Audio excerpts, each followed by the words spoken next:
let me first thank the organizers of this event for having invited me. It's the 8th time that I'm in Campinas. And the first time I came was right after Clinton got elected. I seem to have a cyclical pattern right there.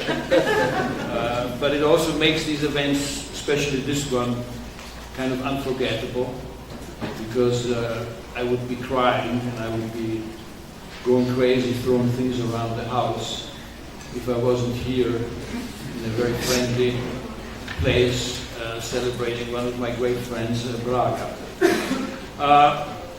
I've been working on financialization for quite some time, and it's a fascinating concept for heterodox economists of all kinds. Partly because the way standard economic theory looks at finance, which is in a very, very limited way. So financialization itself is, by its very nature, a heterodox concept, and has been picked up by different heterodox traditions, notably by post-Keynesians, Marxists of different kinds, including the American monopoly capital kind of school with Bellamy Foster, the Earpy radicals, the French regulationists. So already just looking at the concept in a kind of a history of economic thought way, literature analysis would give you a very good idea also as to how the different heterodox approaches overlap and also are different from each other. Right? But when you sort of do this literature search in heterodox economics of recent decades, you realize that these approaches tend to look at specific aspects of financialization without giving you a broad overview. Right? And while any of this work is relevant because it is ultimately a very complex and multifaceted phenomenon, and each contribution sheds light on a particular dimension of this phenomenon, we lack both a holistic approach and a dynamic approach. Right?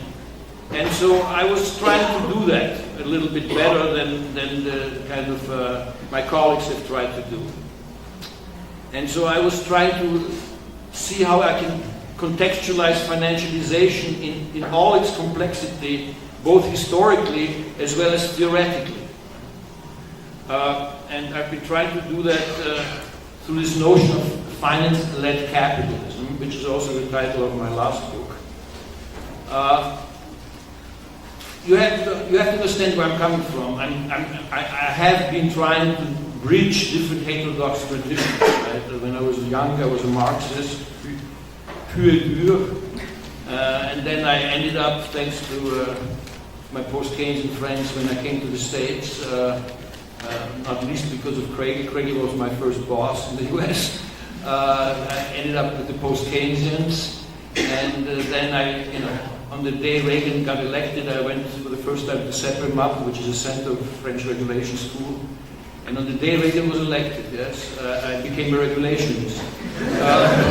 So I've been bridging these different traditions, right? And this comes back from something that happened to me when I was 19 years old and I was a second-year student in Vienna. A person came that I had no clue who he was. His name was Ernest Mandel, and he was a Marxist economist, and he convinced me about long waves. And all I've been trying to do since 1970 was to try to understand long waves.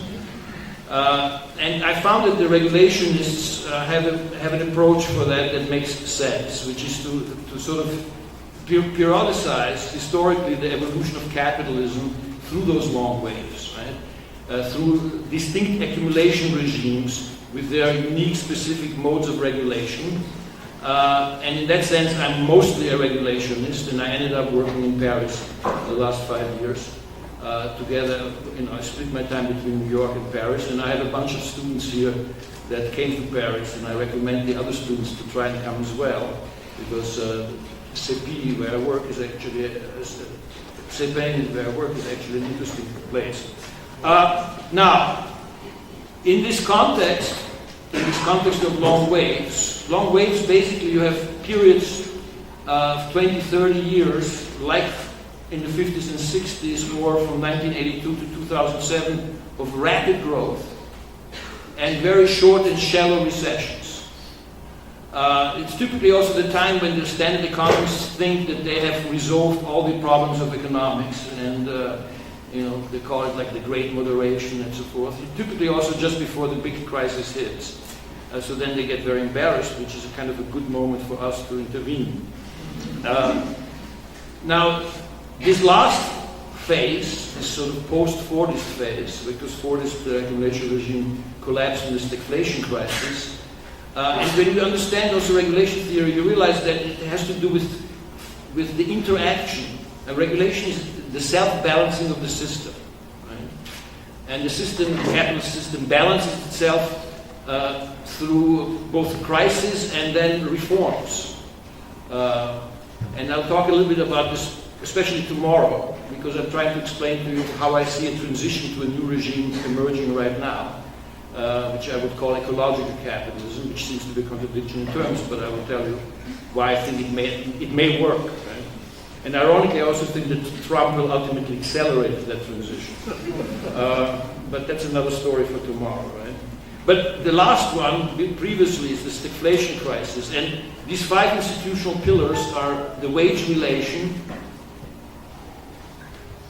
competition, which includes also a large technological dimension, and also the kind of input-output analysis framework between sectors, money, and the state, and the international context of international relations. Right? These are 5 institutional pillars that dominate capitalist system, and they have to interact in a particular motion that makes an accumulation regime.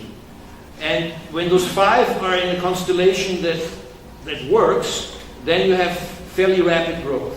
Right? And you can look at different periods of capitalism where this actually happened. Right? But you also then see the pattern being that at the end of that upswing phase, you get a big crisis. So you also have a pattern of systemic crisis, and this is the financial dimension of a crisis, of a big crisis, then becoming structural crisis, which is the more production-based dimension of this crisis. You get great crisis. The regulations call this great crisis, right? And they have a systemic dimension, which is a financial dimension, and a structural dimension, which is basically overproduction, underconsumption, feeding each other, right? So then you get long periods of stagnation, crisis-ridden periods. We are not in the middle of one, but we're certainly in one, right? And you as Brazilians can certainly testify to that quite well. Because the last time I was here, it was a different kind of society, right? And the question then, of course, the crucial question is how do we get out of this, right? How do we get into the next phase? And then the next phase is how capitalism redoes itself. And this is a matter of great theoretical importance for us to understand, right? But it's a matter of going back to Marxist counter-tendencies against the tendency of the foreign profit rate. I mean, capitalism organizes itself through a crisis and reorganizes itself through a crisis. And in that sense, I'm still a Marxist. The counter-tendencies are crucial. And then you have on top of that, you also have a Schumpeterian pattern of cluster-like technological revolutions, which actually happen when capital has to be devalorized rapidly and prices fall. So the cluster-like technological revolutions happen in a particular set of time frameworks, right? So there's a Schumpeterian dimension there. And then there is, of course, kind of a policy reform. And the policy reform happens to be crucially involved with reforms of money and finance. And that's a sort of a Minskian long wave dimension. Minsky had a long wave dimension too, early on in his work starting in 1964. So there's a Minskian supercycle. And it is in that context that reforms become possible. Policy reforms become possible. Right? They don't automatically happen. That's why Trump's election is so interesting, actually. Because there's a kind of a dialectical process, and I've never seen a more extreme dialectical process in my own history as between Obama and Trump. Right? And the question is the synthesis of that, right? And we can talk about that later. But you have this context. So you have this phase that emerges out of how this stagflation crisis was resolved between 1979 and 1982. I don't want to get into many details, but you can look it up in the book. But the resolution was through substantial deregulation of finance, right? Which started already earlier. There was a reference made to the introduction of floating exchange rates. There was in 73, 74, you have the deregulation of capital controls. The crucial moment is 79, when you have the deregulation of interest rates in the US, and then followed by slower reforms of removing the structural regulations that kept different parts of finance apart, the so-called Glass-Steagall Act, which ironically was first removed in Europe and then followed later in the US. That's in the 80s and 90s, right? As a result of which you get universal banks, of which I will talk some more later. So you get in this process, and this is like the birth of finance-led capitalism, you get the simultaneous deregulation, globalization, and computerization of finance. And that transforms finance.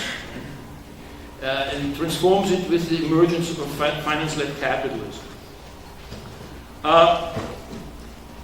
Now, this creates a problem, right, for us that is a very, very interesting and challenging problem, which is to figure out what is finance. Right?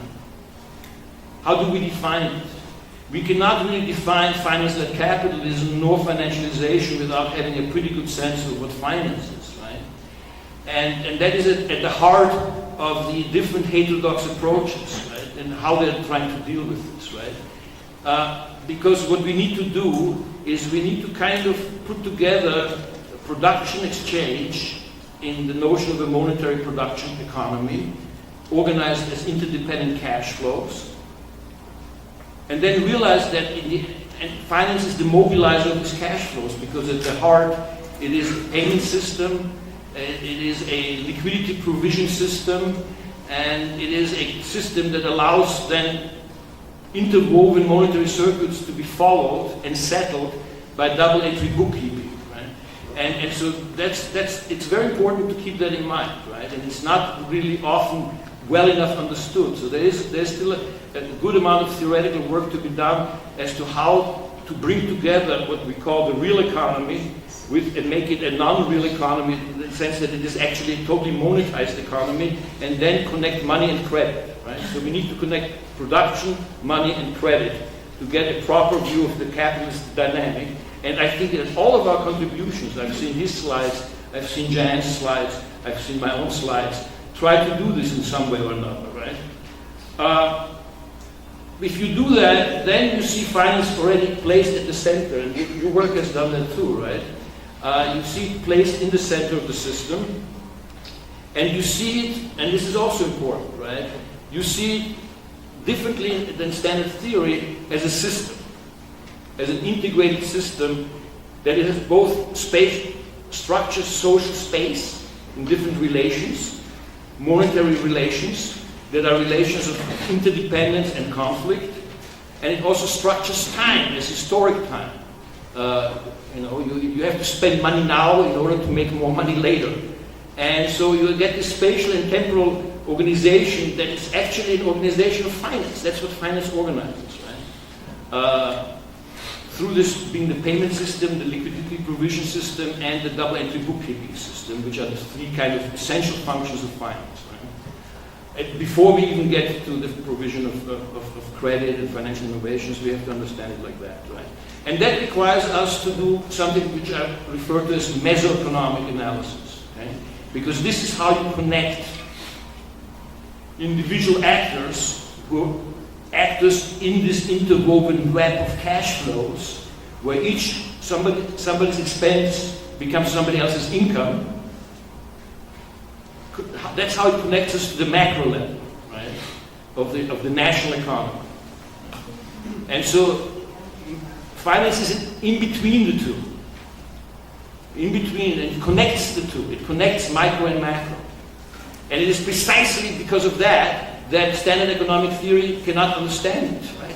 Because in standard economic theory, micro is just a linear aggregation of macro. And all the economists who have broken through this, including Austrian school, right? All the economists who have broken out of this linear aggregation had to understand finance, had to understand money. And so all the great economists start with money, right?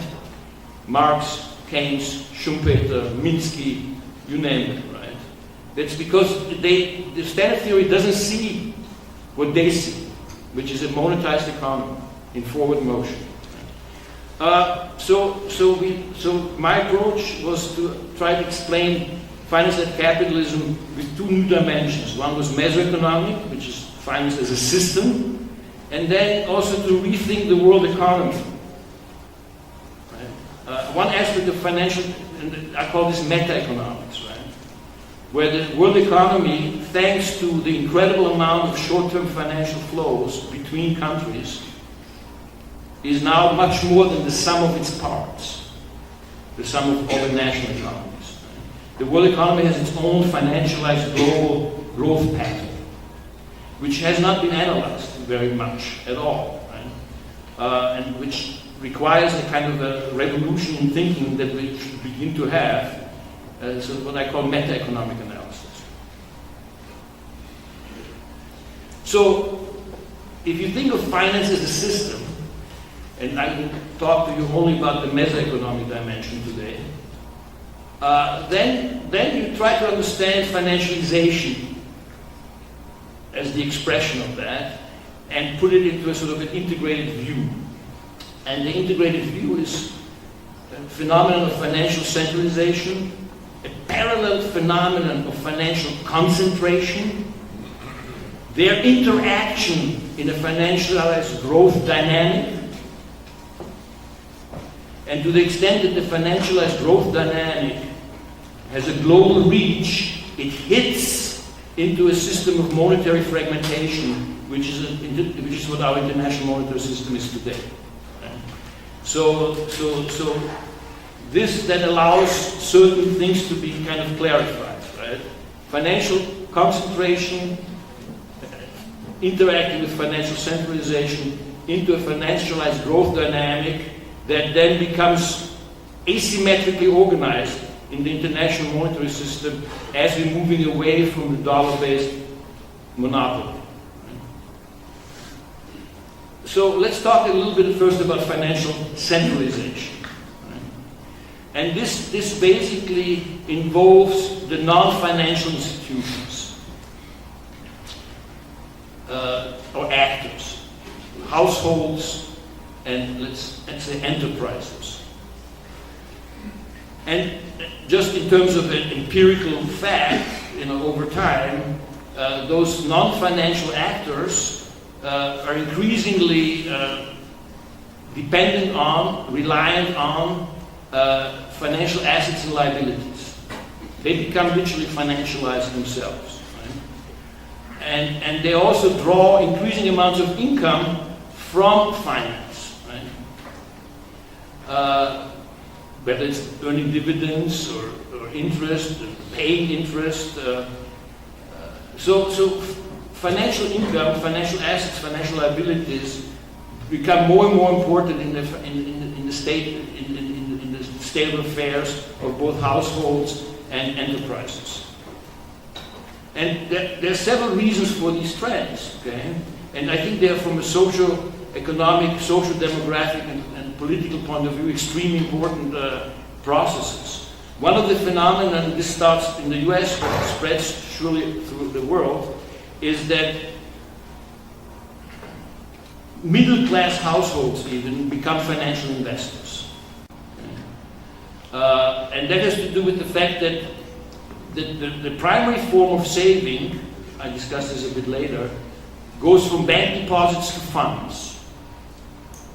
And you get a variety of funds. You get first pension funds, then mutual funds, hedge funds, and then private equity funds. And different funds do different things, obviously. But we're moving away from classic traditional forms of savings to new types of savings that are, let's call them funds, right? And part of this gets encouraged by policy.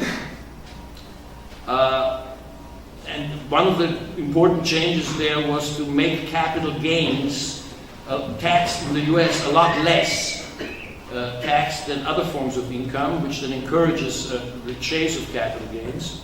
And that's why I have the importance of Reagan's tax reforms. And Trump will dramatically expand that, by the way. That's one of the very few concrete policies that we know of, is that he will dramatically expand that.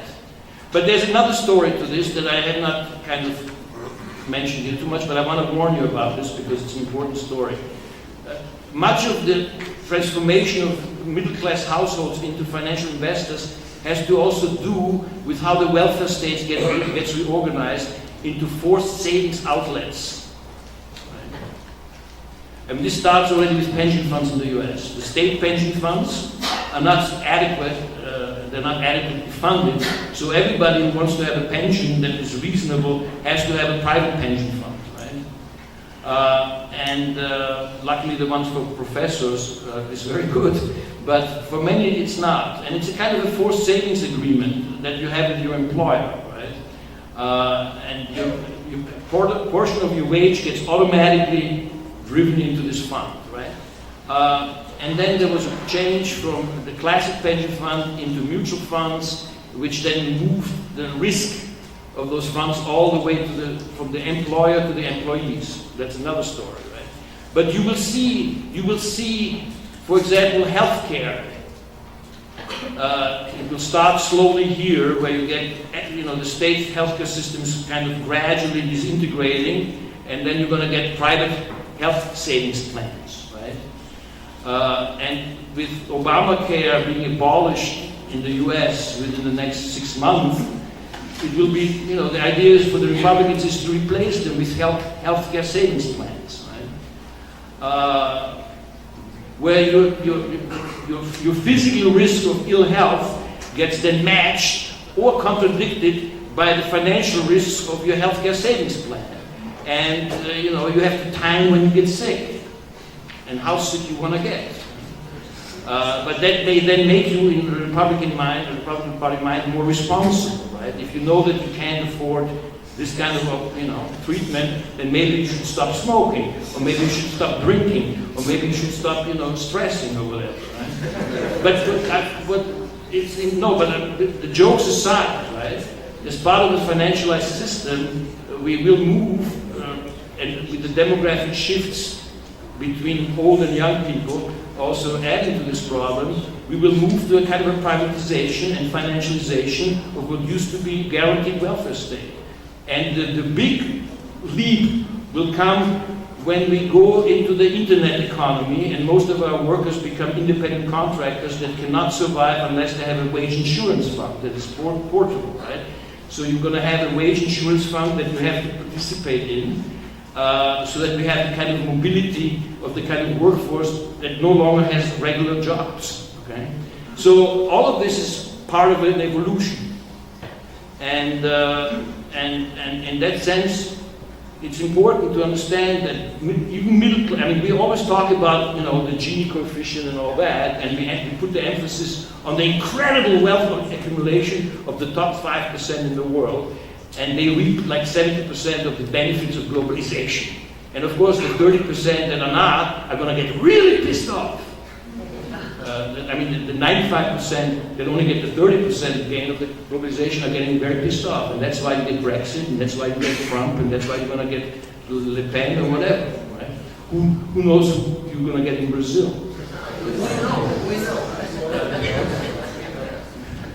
So there's a massive destabilization politically in the process because of that, right?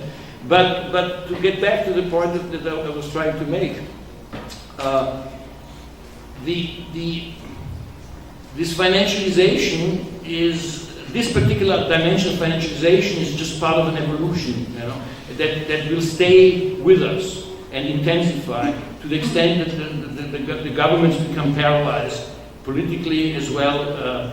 There's this kind of negative feedback effect where governments become politically destabilized and then can no longer provide the minimum of a welfare state, of an integrative system, right?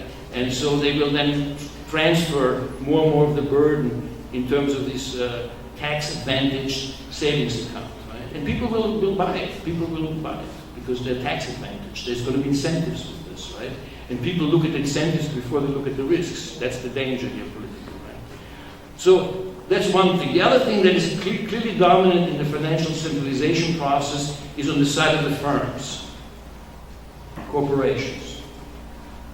This was a dramatic process in the US in the 1980s with the first big bubble, the corporate raiders. The corporate raiders used junk bonds to attack the largest companies in the US and then established, through this wave of attacks, which became increasingly speculative, shareholder value maximization as the sole criteria of corporate governance in the US. So in a period of 10, 15 years, the way corporations were thinking and prioritizing and structure totally changed. We don't give enough credence and importance to this particular part of the history, of the story, right? And this has to do also with the funds. The funds become institutional investors, and they represent the savings of the population, and they oblige firms to make maximizing the share price at any given moment the sole criteria of performance judgment. And this transforms firms. Apart from the fact that the top managers get paid in shares, in stock options, the companies become basically asset bundles. They think of themselves under this pressure. They don't think of the product as much as, how do I manage the assets in the best fashion that I can give my shareholder value maximization requests from my shareholders and my owners the right kind of answer. And so the companies organize as holding companies. Companies shuffle assets around constantly. When they have cash, they buy back shares. And part of the process is global supply chains, right? When you know and when you have centralized control as a holding company, the core of the company is the holding company, the center. Everything else is just subsidiaries that can be mixed together, dispensed with, reorganized, or whatever, right? At the core, the company is a cash collection agent. That's the holding company, right? And when the company knows that it can control financially its cash flows and centralize them and then redeploy them, then it can also do much more massive decentralization of production. Right? And it can basically also outsource all the production. And this is important because this allows firms, it gives them liberties and attack options and reorganization options much faster, right? And they also think increasingly just in terms of external growth strategies, right? Rather than building their own, factories or research and development, they just buy it as shares, right? From other units. And ultimately this leads to global production networks, alliances of firms, and global oligopolization. Right? We end up, in this process going from 100 car companies to 5 worldwide over a period of 50 years, right, for example, right? And maybe 2 or 3 cell phone makers or whatever, right? That's a powerful process, and it explains a lot in terms of the globalization of production today, right? That requires this kind of globalization of finance. So this is financial concentration. Parallel to this has to be accommodated, right? And it has to be integrated with the financial centralization process. You have also the transformation of finance itself, and that's financial concentration.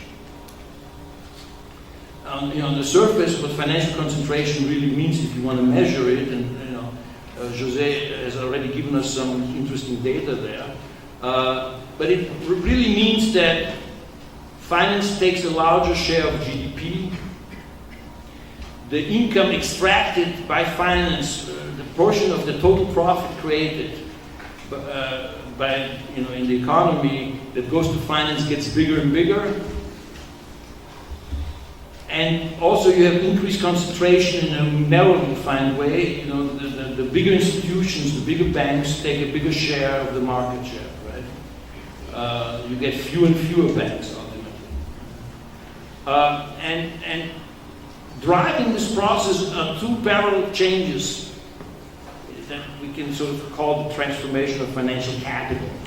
One I already mentioned, which is that savings no longer are bank deposits as they used to were, they are funds. Funds become the vehicle for savings. And parallel to this, securities take the place of loans as the primary form of credit. I can give you a long story about why, how, and the whole process is called securitization, and I'm not going to do that here, but we can talk about that if you want to. Right. This gets organized by universal banks. Universal banks are banks that, thanks to deregulation, can now integrate together the different aspects of finance.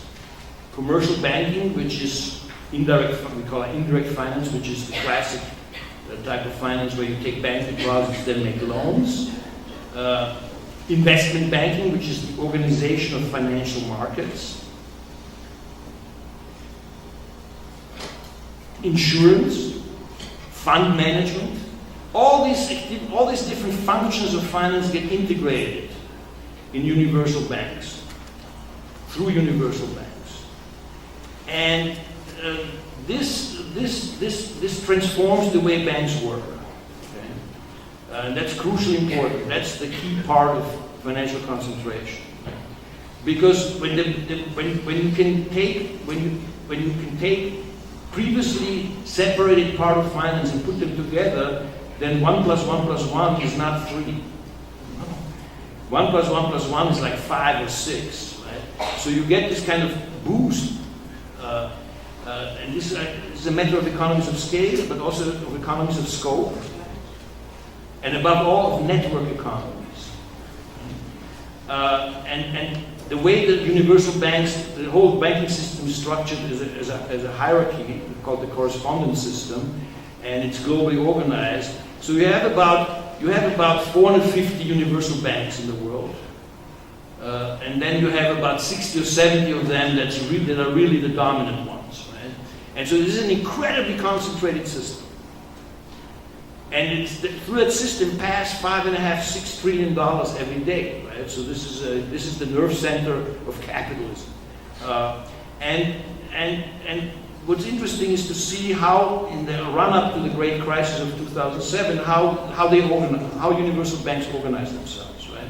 And how they were integrating these different parts of finance, right? So to me, a large part of this book that I wrote is to show how this gets integrated, right? And how, most importantly, was the invisible part, which is shadow banking, which is about 1/3 of the total at the peak. So you have this new development, this new type of finance, network finance, which we call now shadow banking, but to me is better called network finance. And what I'm currently working on right now is to understand how those three parts of finance, indirect finance, market finance, network finance, how they get integrated before the crisis and how they got changed after the crisis. Right? And crucial to this is the money creation process. Right? So I'm trying to understand money creation and the hierarchies of monies. And because, I work on fictitious capital, and already in those notes in chapter 29 of Marx's third volume, Marx says in just a little paragraph that one aspect of fictitious capital is credit money itself, right? And this is something that has been stuck in my mind forever. The first time I read it, I was like 18 years old, right? And like, what the hell? And then I found it later in Hayek too. Hayek also calls this fictitious capital, right? Credit money. He does it for a very different reason, by the way, than Marx did. But the Austrians are interesting too. So this is crucial, right? Because this has to do with liquidity, and the liquidity provision dimension of finance as it integrates those three different aspects or three different systems of finance into one. Right? And right now what I'm trying to do is to figure out how shadow banking creates money, what type of money, repos, asset-backed commercial paper, money market funds, shares. So as I was doing this work, by the way, there's better people than me, Daniela Gabor and Sultan Pozar would come to mind here. But how I distinguish my work on this from them is that I realize there's three different types of liquidity corresponding to those three different types of finance with three different types of money. And so I'm stuck with this idea that you have funding liquidity, market liquidity, and monetary liquidity. And I'm trying to see how those three get integrated. Right?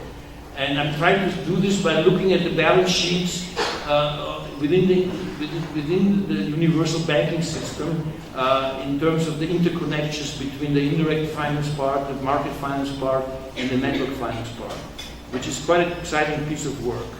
But I don't want to bore you with that because I'm not giving you enough details.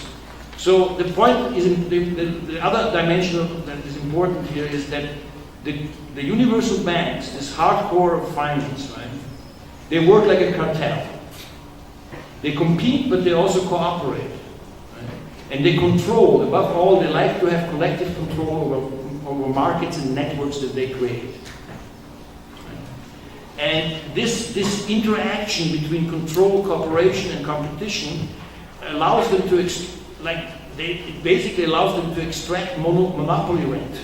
Right? So they have, if they work in a very profitable way. Right?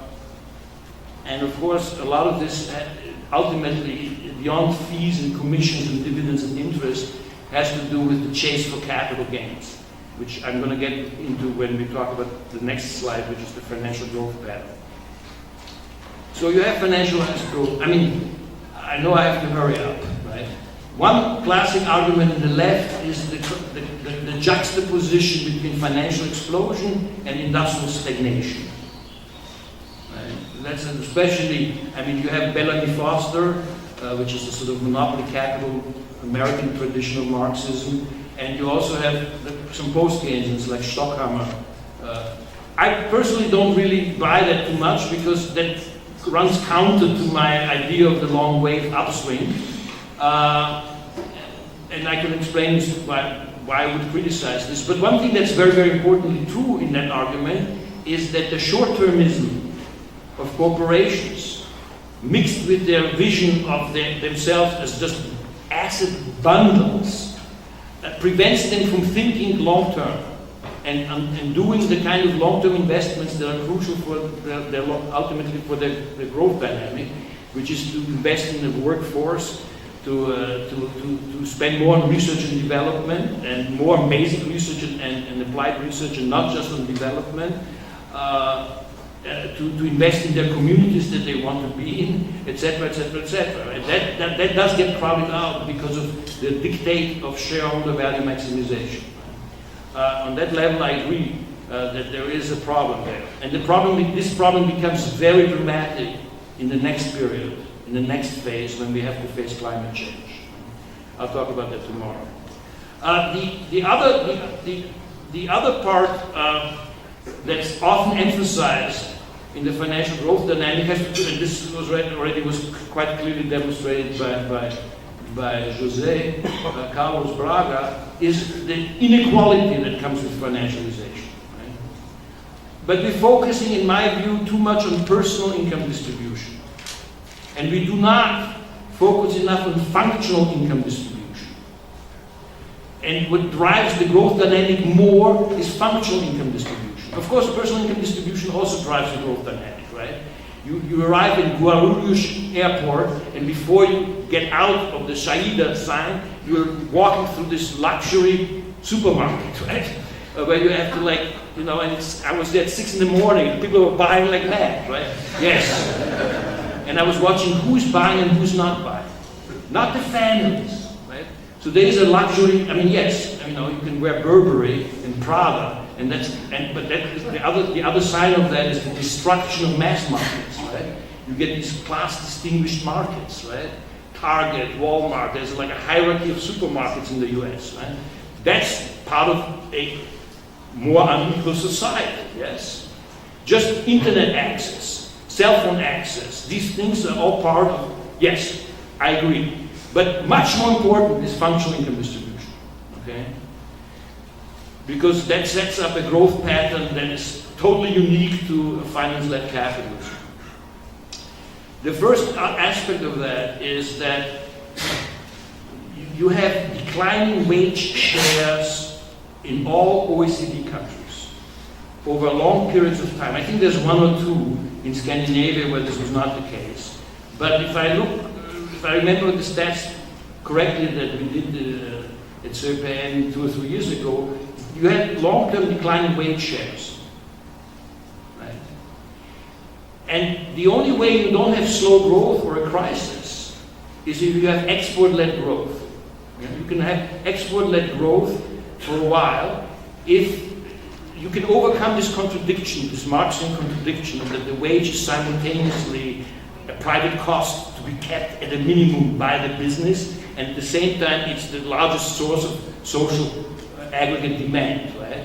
So the businesses would all like to have the wages of their workers to be as low as possible and the wages of all the other workers to be as high as possible because they're consumers. But the wage gets determined on a micro level, okay? Especially when you're destroying unions, right? The beauty of the unions was that they kind of leveled up to a meso level. And this is no longer the case, right? We don't have that anymore. So there's this contradiction. How do you then get out of being hampered in your aggregate demand side? You have to have export-led growth. Right? And the export-led growth was possible for the majority of countries that needed it because the US became the US. With the dollar as world money became the buyer of the last resort. Right? And then I could get to later.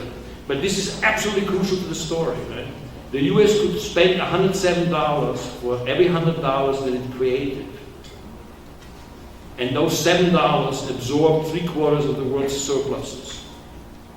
This is how you could integrate 3 billion people and make them into emerging market economies. This is how you could tell Brazil, the giant has awoken. Right?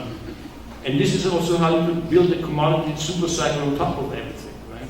That made it even stronger. Because what's important here is this international monetary system, right? And its monetary fragmentation, which is a key part of this crisis.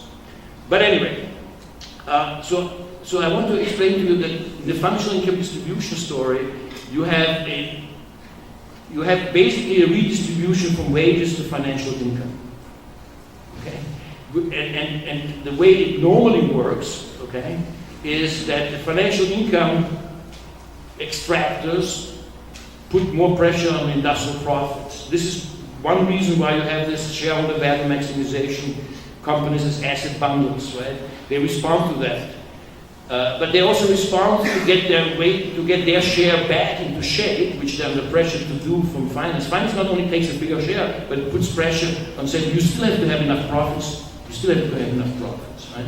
And so then they are under more pressure to then shaft labor.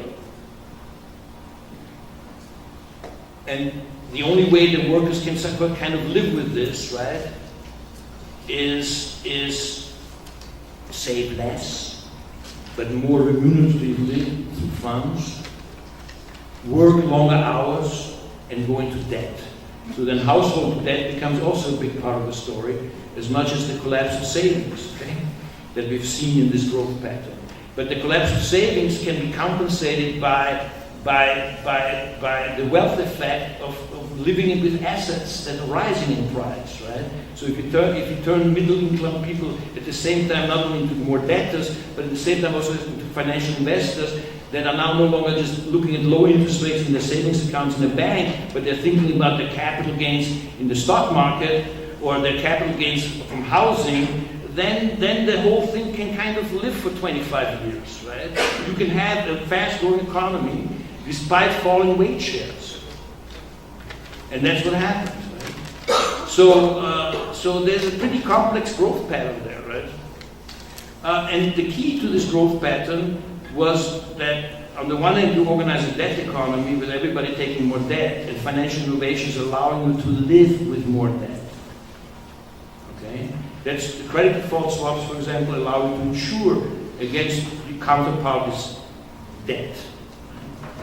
When you securitize loans, you just accelerate the turnover of loans, so the banks can then lend more, right? They don't have to wait for a mortgage 20 years, they're waiting literally just 20 minutes before they've sold off that loan, right? So all these different innovations that allow us to basically live with higher levels of debt.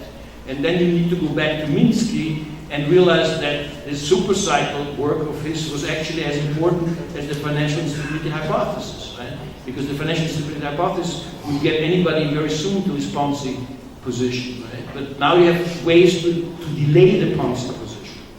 That is the financial and fragile position, right? So we have to factor all of these things in to get to the final point, which is the global dynamic, which is sort of the meta dynamic, right?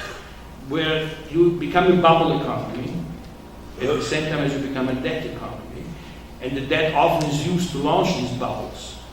And the bubbles emanate from the US. Right? There's a center-periphery dynamic, and it's precisely this dynamic that if the US issues world money, the dollar gets created within the domestic banking system and has to be exported, okay? And it flows out through American deficits.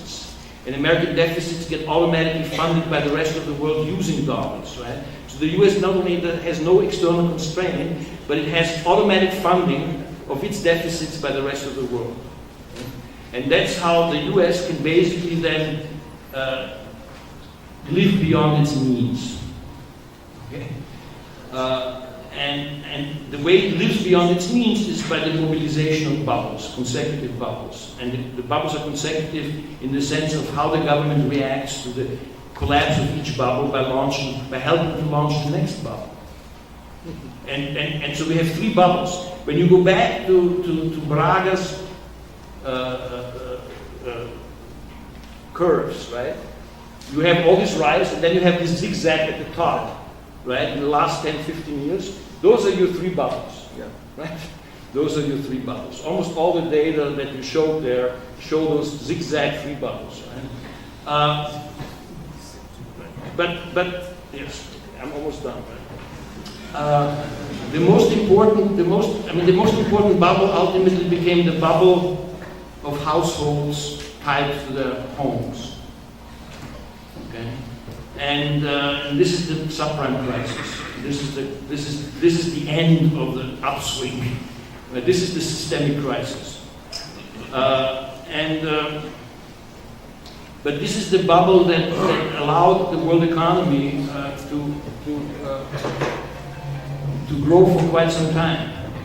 It's a deep bubble because 60% of Americans own their homes. And they could then basically use their homes like an automated cash machine for a period of 12 years, ultimately. But this bubble collapses, and then the world goes down in tubes.